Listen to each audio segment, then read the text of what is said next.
Hey guys, Paquette here, and today I wanted to talk through my next build, but more importantly how I choose builds, since a lot of people are at the point now where they're either starting the league late or they're working on the second character. People have been asking, hey Taki, what would you recommend? How do I pick a build going into Legion on the reroll or whatever? So, how did I pick my Ellie hit build? How did I come up with the skill tree? One, I liked my MTX. This sounds dumb, but I wanted a skill which made sense with the MTX. I really like the wild set. Marauder, wild set, fire stuff seemed cool. I was like, okay, I want to play fire stuff. I want that to work. That was step one. Two, Legion requires clear speed. I'm like, okay, so I played a little bit of Scourge out of this league, and that was really fun. I want to do more of that kind of gameplay. Don't necessarily want to play Scourge Arrow, since I still find channeling a bit weird. I'm going to go for something with chain or fork built in, loads of nice AoE. Okay, cool. Ellie here. Right, so that was like the steps. Boom.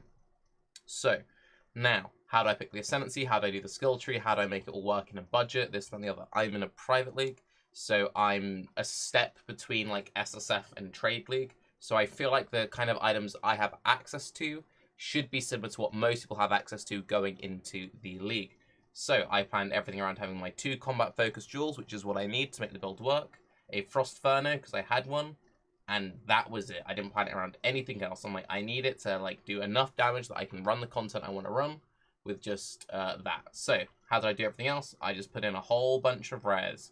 Every single rare has tier 2 life, then like tier 2 elemental damage with attacks where relevant. So rings, amulets, and belts, because that is realistic gear. It really annoys when people send me their path of buildings, like, hey, you know, should I be using my Starforge or my Disfavor? And like every single like piece of gear is perfectly tier 1 crafted stuff, and they're like, yeah, so I'm league starting, like what should I go for? Dude, you don't have access to that gear, and if you're good enough to have access to that gear this early into a league, you don't need to be watching a video about how I come up with my shit characters. So, next up, how do you draw the line between playing a meme build, a good build, and then like, oh, but just copying someone else's profile? So, you never want to go full meme. You don't want to be playing, like, for example, Puncture Gladiator. You want to play a build that you know will work, but you've put your own little personal spice and flavor into. So, Ellie Hit, for example, is a very tried and tested setup. And I was like, okay, well, how do I want to build it? I really don't like crit builds. Crit is really strong, but it just annoys me having to use a diamond flask. It's not because I don't like using flasks. I love using flasks. Flasks are broken. You should be using flasks. It just irritates me that it like makes your choices I feel like it just makes your choices boring, because it's just using the same shit on every build. Like, okay, it's Zeri's Promise, Crit Flask, Dying Sun, let's go. Obviously not in Zeri's Promise with Avatar Fire, but you get my thought process. I've always liked Ellie Overlaid builds. So I'm like, okay, I want to go Ellie Overlaid, so I'm going to go non-crit. Okay, so I'm going to be giving up a whole bunch of damage by going non-crit, not having very good gear. I want to play one of the new Ascendancies, so I'm not going to go Deadeye. So, what are my options? My options are Slayer,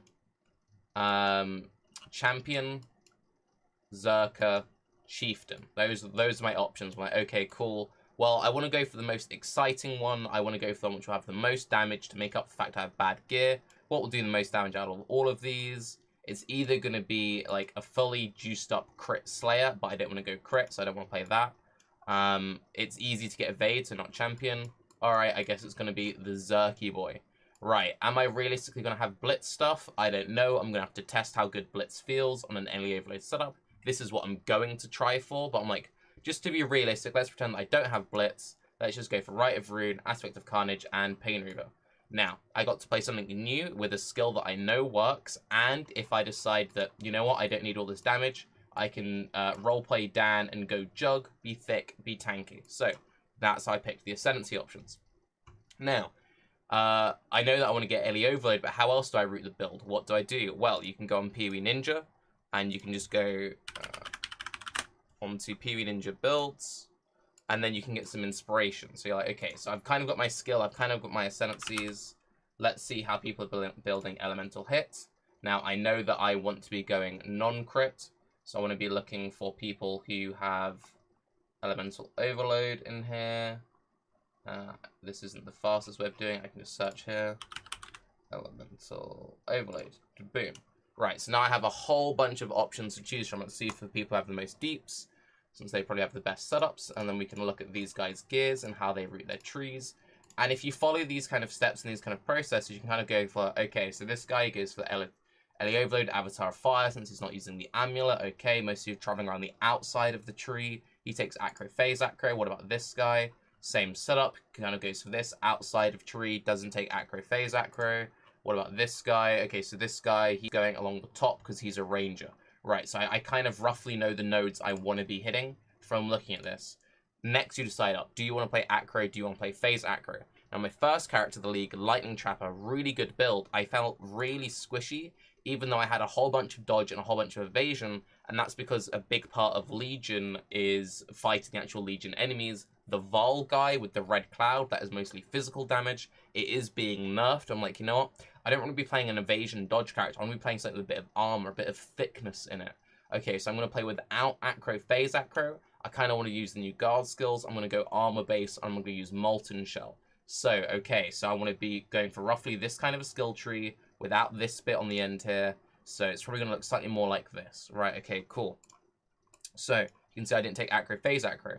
But why did I go through the middle rather than going through the outside? Well, what are the fun nodes that I know I want to play with, that I enjoy playing with going for these kinds of builds? Ellie Hit is a good example for this, because Ellie Hit doesn't really need any damage scaling, it just needs life nodes and the nodes that you think are fun and or good. I really like this new cluster, Crystal Skin. Crystal Skin gives 5% reduced Ellie damage taken, all these minor nodes, chance to avoid fire, chance to avoid lightning, chance to avoid cold. All of these nodes give chance to avoid ailments. If you have this, and then you have 2 items crafted, either gloves, helmet, or chest, with chance to avoid ailments, which is a syndicate craft, with 2 items with that. And this cluster, you are permanently immune to cold, well, freeze, chill, shock, ignite. So that sounds fun. I want to do that. That lets me be more interesting with my flask setup. Let's go for super defensive flasks. All right, cool. Right, so I definitely want to take this cluster. What else do I want to take? I really like Fleet-Footed. I really like Avatar of the Hunt because I really like Dash. I find Dash really fun. So I want to invest in cooldown recovery and I want to invest in cooldown recovery. Okay, cool. So I've popped those in here. So because of that, I'm reading through this part of Duelist. I'm not going to the outside because I'm sending my fluff utility points over here. Right, next up, if I'm playing Ellie Overload, how do I get my hit chance to feel good with realistic gear? What do I do here? Well, I'm obviously not going to be running Anger. I'm going to use the new Aura Precision. So I'm going to cap out Precision. All right, I want to be tanky, but I still want to do good damage. I'm playing a Berserker. Berserker's got some inbuilt damage in there. I want a good life total. I've got 6.8k life, all tier 2 life rolls, no Combs Heart, no anything. Level 94 build. Okay, realistic. So do I plan around a level 100 build? Do I plan around a level 80 build? What do you plan for? I usually play my characters. I will either play them to 90, then get bored, or I'll push them to mid-90s. I've only got one level 100, so it's not realistic that I'm going to play another 100 unless I really like the build. I'm probably going to quit the character sometime between 90, 95-ish, just so happen to hit 94 with the nodes I want to take. Boom, level 94 build, that's how I plan it out. If you're someone who consistently hits level 98, 97, 96, then plan slightly higher. If you're someone who consistently hits out high 80s or low 90s, then plan your trees slightly lower or higher accordingly. If you're someone who you know that your highest character is like level 86 and you never get past 86, there's no point planning a level 95 tree because whatever. Likewise, if you're someone who consistently hits 99s or 100s every league, there's no reason planning around a level 80 tree because you know you're going to hit those high levels and those high thresholds. Right. So now that I've worked all of that stuff out, how do I work the skills and the setups? Well, I know that I want a chain setup for clearing because using chain on Ellie Hit is super satisfying with monoliths. This is just a leveling setup, so it's a bad demonstration. But this is just Ellie Hit with GMP, chain, Mirage Archer. That feels really satisfying. So how am I going to have enough damage on a budget setup to run chain? I'm going to have 2 setups. I'm going to have a single target setup and I'm going to have a clearing setup. So my clearing setup is going to be in my bow or my chest, and my single target setup is going to be in my Frostferno. Okay, that's good. That lets me be a little bit greedy with my setup. Okay, cool. So now that I know how that's going to work out, how do I get the most out of Ellie Hit? I'm playing a pure fire build.